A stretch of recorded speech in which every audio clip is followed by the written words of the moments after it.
चुनाव परिणाम आने के बाद आपने फोन क्यों नहीं उठाने लगा कार्यकर्ताओं का? बकायदा उनको मैंने 2-3 बार फोन किया कि भैया समीक्षा कब कीजिएगा, उन्होंने फोन का कोई जवाब नहीं दिया। इस तरह का सामान चाहिए। जुड़ने के साथ केंद्रीय उपाध्यक्ष मिला, लोकसभा का प्रत्याशी बन गए। हजारीबाग लोकसभा की जनता 1.5 लाख वोट दिया था, उनको तो नेता मान चुका था, उनको लोगों के सुख दुख में रहना चाहिए था, लेकिन उन्होंने परिणाम आते ही लोगों से मुंह मोड़ लिया। ये भी कैसा संगठन दिनों दिन बिखर रहा है क्या? लोग जैसे जैसे चुनाव सामने आ रहा है वैसे वैसे लोग हटते जा रहे हैं और एक दो विकेट और गिरने वाला है, तो क्या विकेट और गिरने का सिलसिला जारी रहेगा? वे मुद्रा के साथ लड़ेंगे और हम लोग मुद्दा के साथ लड़ेंगे। उनके पास पूरा धन कुबेर है, यहाँ पर लोग अपना पैसा अपना समय निकाल कर आए हैं, लेकिन उनका जो वहाँ पर अभी 2 किलोमीटर आगे सभा था, वो लोगों को साड़ी छाता पैसा दे दे के उन लोग ला रहा है। कि मंच भाषण देने से रोका जाता है और सभा में जाने से रोका जाता है, बैनर पोस्टर से मेरा फोटो हटाया जाता है, लोकसभा क्षेत्र में घर के सामने सभा होता है, हमको बुलाया नहीं जाता है। उन्होंने रामगढ़ और मांडू का डिमांड किया था, तो कहीं ना कहीं संगठन की तरफ से आनाकानी या किसी भी तरह का हुआ गाँव चिन्हित, इसके बाद मतलब तो उनको जब नोटिस किया गया तो उन्होंने नोटिस का जवाब नहीं दिया।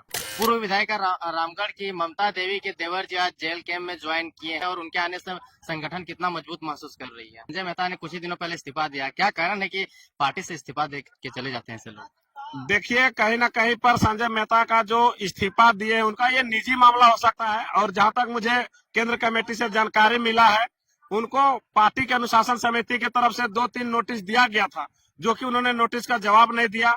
उसके बावजूद उनको जब लोकसभा का प्रत्याशी बनाया जा रहा था तो उस मीटिंग में मैं भी मौजूद था, उनको स्पष्ट बोला गया था। और यहाँ तक कि जो फरजान खान है हमारे कमेटी के, जो कि केंद्रीय महासचिव है जो जेबीकेएसएस के, उन्होंने कहा था कि जो लोकसभा लड़ेगा वो विधानसभा नहीं लड़ेगा, लेकिन उन्होंने इस पर सहमति जताया था। उन्होंने साफ बोला था कि मैं लोकसभा लड़ूंगा, उसके बाद विधानसभा नहीं लड़ूंगा। उसके बावजूद मेरे संगठन के द्वारा उनको बरकट्ठा, बरही और हजारीबाग सदर से मेहनत करने के लिए कहा गया, लेकिन उन्होंने मांडू और रामगढ़ का मांग किया, जो कि कदापि क्या ये सच्चाई है कि मांडू और रामगढ़ का मांग कर रहे थे कि हवा हवाई? नहीं, ये सच्चाई है। हमको जानकारी मिला है, ये सच्चाई है। उनसे भेंट होगा तो उनसे आप पूछ लीजिएगा। उन्होंने रामगढ़ और मांडू का डिमांड किया था, तो कहीं ना कहीं संगठन की तरफ से आनाकानी या किसी भी तरह का हुआ गाँव चिन्हित, इसके बाद मतलब तो उनको जब नोटिस किया गया तो उन्होंने नोटिस का जवाब नहीं दिया। अच्छा, वो कह रहे हैं, आरोप लगा रहे हैं कि पार्टी में लोगों को सम्मान नहीं मिलता है, जो जिस पद के लायक होते हैं उसको सम्मान नहीं मिल पाता है। क्या है इसमें, लोगों को अपमानित किया जाता है क्या? आप ही बताइए, उनको किस तरह का सम्मान चाहिए? जुड़ने के साथ केंद्रीय उपाध्यक्ष मिला, लोकसभा का प्रत्याशी बन गए, तो उनको क्या सम्मान चाहिए? एक ही आदमी सब कुछ दिया जाएगा, ऐसा तो कोई भी संगठन में नहीं है। वो जो भी बोले निराधार बात है। उनको जब फोन किया जाता है वे समय नहीं देते, संगठन के प्रति उनका कोई रुझान नहीं दिखता है। इतना आंदोलन हुआ मांडू में, रामगढ़ में, बड़का गांव में, कहीं पर उसकी उपस्थिति नहीं रहती है, तो उनको किस तरह का मान सम्मान चाहिए? हम लोग दिन रात खटने वाला आदमी, हम लोग देख रहे हैं कि यहाँ पर सबका मान सम्मान है, तो उनको किस तरह का मान सम्मान चाहिए? वो कहते हैं कि मंच भाषण देने से रोका जाता है और सभा में जाने से रोका जाता है, बैनर पोस्टर से मेरा फोटो हटाया जाता है, लोकसभा क्षेत्र में मेरे घर के सामने सभा होता है, हमको बुलाया नहीं जाता है। उनको पूछिएगा कभी भी कि जब लोकसभा का चुनाव बीता तो आपने लोकसभा चुनाव बीतने के बाद आज तक समीक्षा बैठक क्यों नहीं किया? चुनाव परिणाम आने के बाद आपने फोन क्यों नहीं उठाने लगा कार्यकर्ताओं का? बकायदा उनको मैंने 2-3 बार फोन किया कि भैया समीक्षा कब कीजिएगा, उन्होंने फोन का कोई जवाब नहीं दिया। तो उनको किस तरह से हम लोग मतलब मान सम्मान नहीं दे रहे? रामगढ़ में उनको बहुत बार बुलाया गया कि आइए, आप हारे तो उसके बाद उनको और रेस हो जाना चाहिए, लेकिन वो या कार्यकर्ताओं से उनका उठना बैठना बंद हो गया। चुनाव परिणाम आते ही उन्होंने कार्यकर्ताओं से मुंह मोड़ लिया। अच्छा, वो एक आरोप ये भी लगा रहे हैं, उनके ऊपर बैन भी लगा हुआ था कि कुछ यूट्यूब चैनल से इंटरव्यू नहीं देना है, तो क्या ये सब भी एक कारण हो सकता है कि उनको पार्टी के द्वारा ज्यादा वैल्यू नहीं दिया जाने लगा? देखिए, एक कोई भी इंसान अगर पार्टी को दूसरे राह पे ले जाना चाह रहे या अपने आप को सुपीरियर समझने लगे तो उन लोगों से दूर रहना ही बेटर है। कार्यकर्ता जो जमीनी स्तर पर उनको लोकसभा में चंदा दे के, समय दे के उनको लोगों तक मिलाने का काम किया, वोट दिलाने का काम किया, उनको उन्होंने भूल गए। बकायदा जो प्रखंड लेवल पर, जिला लेवल पर जो कार्यकर्ता है उनके साथ उन्होंने संबंध खराब किया, तो कोई भी उनके साथ क्यों रहेगा? उनको तो पूछना चाहिए कि रामगढ़ में क्या स्थिति है। उनको रामगढ़ की जनता, हजारीबाग लोकसभा की जनता 1.5 लाख वोट दिया था, उनको तो नेता मान चुका था, उनको लोगों के सुख दुख में रहना चाहिए था, लेकिन उन्होंने परिणाम आते ही लोगों से मुंह मोड़ लिया। अच्छा, जिला अध्यक्ष जी, आपने संगठन का जिला अध्यक्ष होने के नाते कभी उनसे बात करने का कोशिश किया? क्योंकि हर पार्टी में कुछ ना कुछ विवाद होता है, तो आप लोगों ने इस विवाद को सुलटाने का प्रयास नहीं किया?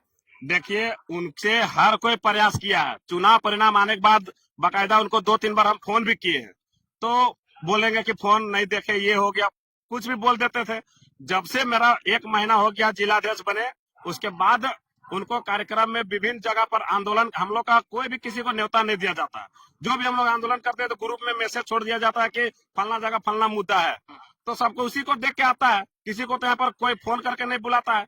मेरे जिलाध्यक्ष बनने के बाद अब लोग मुझे फोन कर रहे हैं, तो इससे पहले हम लोग का जिला लेवल पर, प्रखंड लेवल पर व्हाट्सएप ग्रुप होता था, उसमें मैसेज छोड़ दिया जाता था कि फलना एरिया में किसी का मुसीबत हो गया, उसी को देख के हम लोग सबको जाते थे। अच्छा, जेबी केसस संगठन दिनों दिन बिखर रहा है क्या? लोग कह रहे हैं, आरोप लगा रहे हैं विपक्षी लोग, चाहे जो भी लोग, कि जैसे जैसे चुनाव सामने आ रहा है वैसे वैसे लोग हटते जा रहे हैं और 1-2 विकेट और गिरने वाला है। तो क्या विकेट और गिरने का सिलसिला जारी रहेगा? देखिए, ये साफ है और आपको स्पष्ट कर देना चाहता हूँ कि जो भी लोग टिकट से इस पार्टी में आ रहे हैं, तो आप भी समझदार हैं, आप भी समझ सकते हैं कि यहाँ पर मान लीजिए रामगढ़ विधानसभा में 30-31 लोग आवेदन किया है, तो किसी एक को ही मिलेगा। तो बाकी जो संगठन के लिए काम करेंगे उसको सबको मिलकर जिताने का काम करना। लेकिन अगर सोचेगा कि हमको मिलना चाहिए था, हमको मिलना चाहिए था, ऐसा मुश्किल है। 30 में जरूर 1-2 को भागेगा।